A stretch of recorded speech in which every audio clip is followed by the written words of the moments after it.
और अब बढ़ेंगे आगे। एक अहम जानकारी आपको दे दें, खुलकर चाचा शिवपाल यादव के समर्थन में आ गए हैं अखिलेश यादव। शिवपाल यादव पर सीएम योगी के तंज पर पलटवार अखिलेश यादव ने किया है, जहां पेंडुलम अटैक पर अखिलेश ने ट्वीट कर अब जवाब दिया है। शिवपाल की सुरक्षा में कटौती पर भी हमला बोला है अखिलेश यादव ने।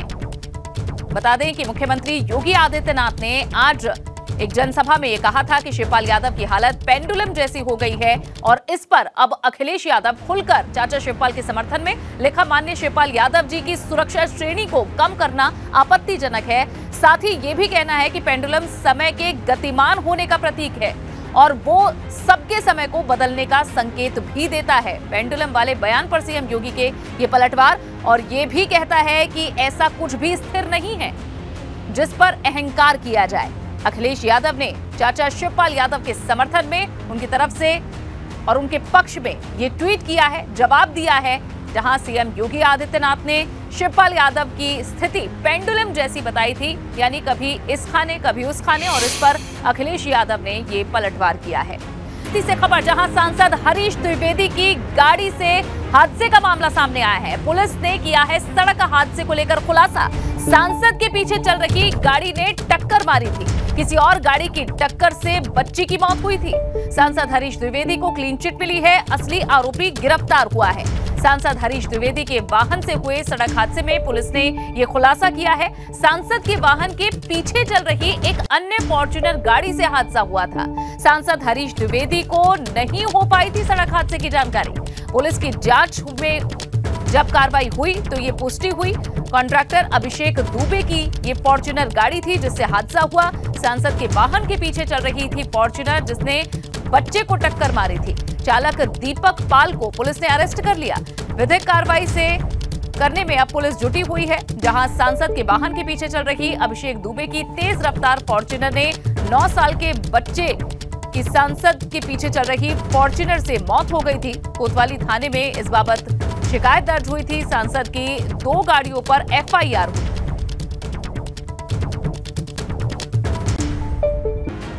और अब बढ़ेंगे आगे। खबर कानपुर से, जहां पीलखाना इलाके में ज्वेलर्स के साथ धोखाधड़ी करने वाले को पुलिस ने गिरफ्तार कर लिया है और आरोपी से 2.5 किलो सोना और 25 लाख रुपए नकद भी बरामद किए हैं।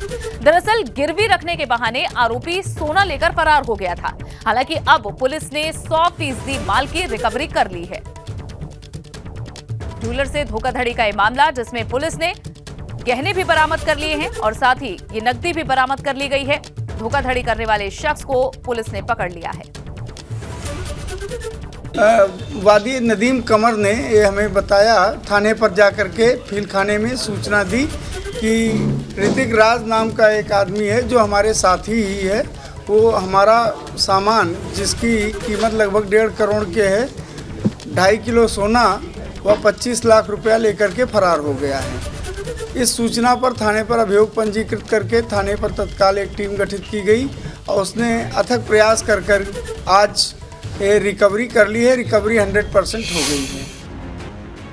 वहीं मेरठ में बसपा के पूर्व मंत्री याकूब कुरैशी के फरार गैंगस्टर बेटे फिरोज कुरैशी को पुलिस ने गिरफ्तार कर लिया है। खबर है कि खरखौदा पुलिस और स्पेशल टीम ने गाजियाबाद के वसुंधरा में छापेमारी कर फिरोज को गिरफ्तार किया है, जिस पर 25,000 रुपए का इनाम घोषित है और पिछले 8 महीने से फरार चल रहा था ये।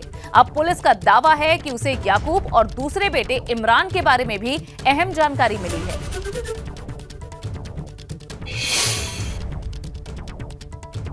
फिरोज को आज हम लोगों ने गाजियाबाद के एक अपार्टमेंट से गिरफ्तार किया। कितना इनाम था इस पे, क्या क्या इसका बैकग्राउंड है? ये थाना खरखौदा से गैंगस्टर अधिनियम के अंतर्गत एक अभियोग पंजीकृत किया था, जिसमें ये वांछित चल रहा था। इस पे पूर्व में वरिष्ठ पुलिस अधीक्षक मेरठ के द्वारा 25,000 रुपये का पुरस्कार भी घोषित है। इसके अलावा और भी इसके साथ में आरोपी हैं जिनकी तलाश अभी पुलिस कर रही है, उनकी क्या स्टेटस है? देखिए, इस मुकदमे में कुल 7 अभियुक्त नामजद थे, जिसमें अब तक हम लोगों ने 3 की अरेस्टिंग कर ली है। बाकी गिरफ्तारी के लिए भी प्रयास किए जा रहे हैं। बढ़ेंगे आगे। अब बात मैनपुरी की महाभारत की ही करते हैं, जहां मैनपुरी लोकसभा सीट पर उपचुनाव को लेकर भाजपा ने एड़ी चोटी का जोर लगाया हुआ है। आज भाजपा प्रत्याशी रघुराज शाक्य के समर्थन में भाजपा ने करहल में जनसभा की। नर्सिंग इंटर कॉलेज में सीएम योगी और केंद्रीय मंत्री एसपी सिंह बघेल समेत तमाम दिग्गजों ने वोटों की अपील की। साथ ही समाजवादियों पर हमला बोला और शिवपाल यादव पर तंज भी कसे। बड़े बड़े नारे लगाते हैं, अपने को समाजवादी कहते हैं, लेकिन वास्तविक चरित्र उनका केवल परिवारवाद का है। वे परिवारवाद से कभी उभर नहीं पाए हैं। सब कुछ परिवार को चाहिए। राष्ट्रीय अध्यक्ष भी परिवार का, मुख्यमंत्री भी परिवार का, राष्ट्रीय महासचिव भी परिवार का, सांसद भी परिवार का, ब्लॉक प्रमुख भी परिवार का, विधायक भी परिवार का। परिवार के दायरे से बाहर कोई नहीं निकल पाता है। महाभारत के जो रिश्ते नौकरी निकलते ही वसूली पे निकल पड़ते थे। कोई चाचा है, कोई भतीजा है, कोई कुछ और बन करके निकल पड़ते थे, नौजवानों के जीवन के साथ खिलवाड़ करते थे। आप यहां पर लोकसभा, मैनपुरी लोकसभा को भारतीय जनता पार्टी की झोली में डालिए और मैं आपको आश्वस्त करने के लिए आया हूं कि भाइयों बहनों, विकास के मामले में भी कोई भेदभाव नहीं होगा। आपको सुरक्षा की गारंटी सरकार देगी। आपके साथ किसी भी प्रकार से कोई आपकी सुरक्षा में सेंध नहीं लगा सकता, और अगर लगाएगा तो ब्याज सहित फिर उसको चुकता करने के लिए भी तैयार रहना पड़ेगा। वहीं सीएम योगी ने करहल में शिवपाल यादव पर तंज कसा और उनकी तुलना पेंडुलम और फुटबॉल से की थी, जिसके बाद समाजवादी पार्टी के अध्यक्ष अखिलेश यादव ने उन पर पलटवार किया। मैं एक दिन बयान पढ़ रहा था, चचा शिवपाल का,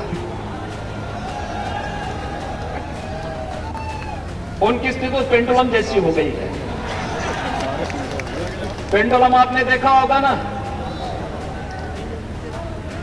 बेचारे को पिछली बार देखा कितना बेइज्जत करके भेजा था, कुर्सी तक नहीं मिली, कुर्सी के हैंडल में बैठना पड़ा था। और फिर उनको वही चीज याद आ जाती, कभी कभी उनको याद आता है। भाइयों बहनों, जीवन में पेंडुलम कभी नहीं बनना चाहिए। पेंडुलम का कोई लक्ष्य नहीं होता है। आजकल एक अंतर्राष्ट्रीय स्तर पर फुटबॉल का टूर्नामेंट हो रहा है, फीफा का। फुटबॉल की तरह जब भी व्यक्ति घूमता है, एक किक मारता है, दूसरा दूसरी तरफ से मारता है, उस बेचारे की स्थिति नाचने की होती है। कुछ लोग फुटबॉल बन गए हैं, उनकी कोई गति नहीं है। फुटबॉल बनने से बचना होगा। बहुत स्पष्टता के साथ सम्मान और स्वाभिमान के लिए कार्य करना होगा। ऐसा है, हमारे जो मुख्यमंत्री थे आज करहल कह के गए कि चाचा पेंडुलम है, कभी इधर जाते हैं कभी उधर जाते हैं, इसलिए वो जान नहीं पा रहे हैं वो पेंडुलम नहीं है। वो ऐसा झूला झुलाएंगे मुख्यमंत्री जी को, छोड़ देंगे, पता नहीं लगेगा कहां जाएंगे।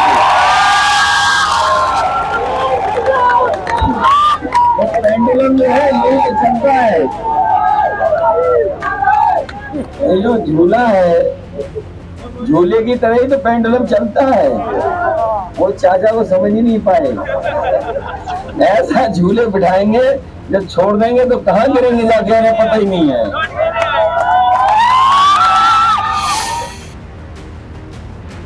सीएम योगी के इस बयान पर अखिलेश यादव ने एक जनसभा में पलटवार किया और ट्वीट कर भी इस पर जवाब दिया है। वहीं इटावा पहुंचे प्रसपा के प्रदेश अध्यक्ष और शिवपाल यादव के बेटे आदित्य यादव ने भी भाजपा पर हमला बोला और कहा कि भाजपा को हार का डर है। चाचा भतीजे के साथ आने से वो तरह तरह के हथकंडे अपना रही है। बेटे आदित्य यादव ने भी ये अब पलटवार किया है। शिवपाल यादव को लेकर किए गए तंज पर आदित्य यादव ने भी अब बयान दिया। सुरक्षा कम करने का तो यही सीधा सीधा मतलब है, कहीं ना कहीं उनको डर है, एक बदहवासी सी है भारतीय जनता पार्टी के अंदर इस चुनाव को लेके। पहले तो उन्हें लगा था कहीं ना कहीं चुनाव जीतेंगे, लेकिन जिस तरीके से समाजवादी पार्टी के राष्ट्रीय अध्यक्ष आदरणीय अखिलेश यादव जी और माननीय शिवपाल सिंह यादव जी का एक साथ इस प्रचार में आना हुआ है, तो उससे जो जोश है लोगों में, उत्साह है जितने भी वोटरों में, उसको देखते हुए मुझे लगता है ये भारतीय जनता पार्टी अपने जितने भी हथकंडे हैं सरकार द्वारा उसको अपनाएगी, उसका उपयोग करेगी। और निश्चित ही ये सारी चीज़ें हम लोगों को पहले से इनका आभास था, तो हम लोगों को कोई आश्चर्य करने वाली बात नहीं है। वहीं सपा और भाजपा के बीच जारी वार पलटवार के बीच मुलायम सिंह यादव के समधी ने बड़ी बात कह दी है। भाजपा नेता हरिओम यादव ने सैफई परिवार में रार को लेकर राम गोपाल यादव को जिम्मेदार ठहराया है। हरिओम यादव जी मुलायम सिंह यादव जी के समधी, क्या लगता है सर आज सिंह गर्जना की है योगी आदित्यनाथ ने? किस तरह? बिल्कुल, भारत जी ने आज स्पष्ट कह दिया है कि शराब माफिया, भू माफिया और अपराधी लोग यहाँ नहीं रहेंगे। जो गुंडई करहल में करते थे, अब करहल से गुंडई समाप्त हो जाएगी। और अपील की है भारतीय जनता पार्टी के प्रत्याशी को जिताने की। अपार जनसभा इकट्ठा था, इससे लगता है कि महाराज जी का आशीर्वाद रघुराज सिंह जो भाजपा के प्रत्याशी हैं उन्हें पूरा मिल चुका है और 8 तारीख को विजयी घोषित होंगे। क्या लग रहा है सर, उन्होंने कहा कि जो भूमाफिया हैं, जो कानून को हाथ में लेते थे, जो नौकरियों के लिए वसूली पर निकलते थे, वो दौर जा चुके हैं। अब पूरी तरह से सारे युवाओं को, सबको सुरक्षा है, सबके लिए बराबरी का। ये बिल्कुल सही बात है, सबको समान अवसर मिल रहा है, आवास मिल रहे हैं सबको बिना जात भेदभाव के मिल रहे हैं, शौचालय मिल रहे हैं सबको समानता के आधार पर बिना भेदभाव के मिल रहे हैं, सारे विकास हो रहे हैं बिना भेदभाव के हो रहे हैं। तो माननीय महाराज जी ने जो कहा है वो बिल्कुल सही कहा है और इसलिए जनता का जन समर्थन भारतीय जनता पार्टी की तरफ मुड़ रहा है। करहल से नितिन उपाध्याय, एबीपी गंगा। और चलिए अब बात करते हैं रामपुर उपचुनाव की। रामपुर में आजम खां की आज एक चुनावी सभा हुई जिसमें एक साथ कई रंग दिखाई दिए। कभी अपनी आपबीती सुनाते हुए भावुक हुए तो कभी गर्म तेवर से हक जताते आजम खां दिखे। आजम खां ने कहा कि एक ही जुल्म बचा है, मुझे हिंदुस्तान से निकाला जाए। आजम खां ने कहा कि 24 घंटे नहीं बल्कि 24 मिनट के अंदर ही मेरी मेंबरशिप खारिज कर दी गई। इलेक्शन कमीशन ने नए चुनाव का ऐलान कर दिया। 27 महीने मुझे जेल में कैद रखा गया और अब जबकि रामपुर में चुनाव है, शहर में दहशत का माहौल पैदा किया गया है। इतनी जल्दी है मेरी बर्बादी की, क्यों? आखिर क्या गुनाह है मेरा? आजादी के एक लंबे सफर में 1947 के बाद आपकी झोली में लाकर डाल दी थी ये सीट, तकरीबन 1.5 लाख वोटों से जीतकर, और उस वक्त जबकि 1.5 लाख वोटों की बेईमानी भी हुई,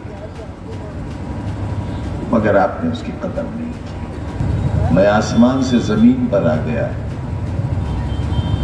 वो आसमान जो कभी मेरा था, वो जमीन जो कभी मेरी थी, आपने न आसमान का लिहाज किया और न जमीन का लिहाज किया। मेरी जेल की एक सांस का हिसाब नहीं चुकता कर सकते आप, मेरे एक आंसू का हिसाब नहीं दे सकते आप।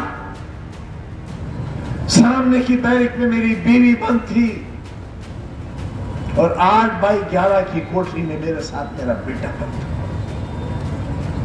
तुम एक ऐसी रियासत में रहते थे जिसका मालिक तुम्हें गधे का बच्चा कहता था। तुम्हारे अजदाद को गधे का बच्चा कहता था और जो गधे का बच्चा कहलाता था वो अपने घर जाकर कहता था आज सरकार ने हमें गधे का बच्चा कहा है। मैं तुम्हें इंसान बनाना चाहता हूं। फिर आखिर मेरी मुस्कुराहटें क्यों छीन ली आपने? मेरी सांसें क्यों छीन ली आपने?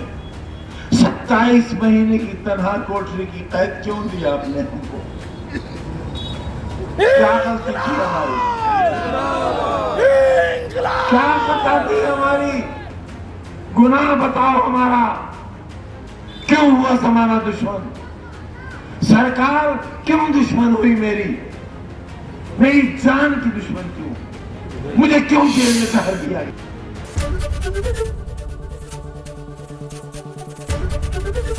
एबीपी गंगा, खबर आपकी, जुबान आपकी।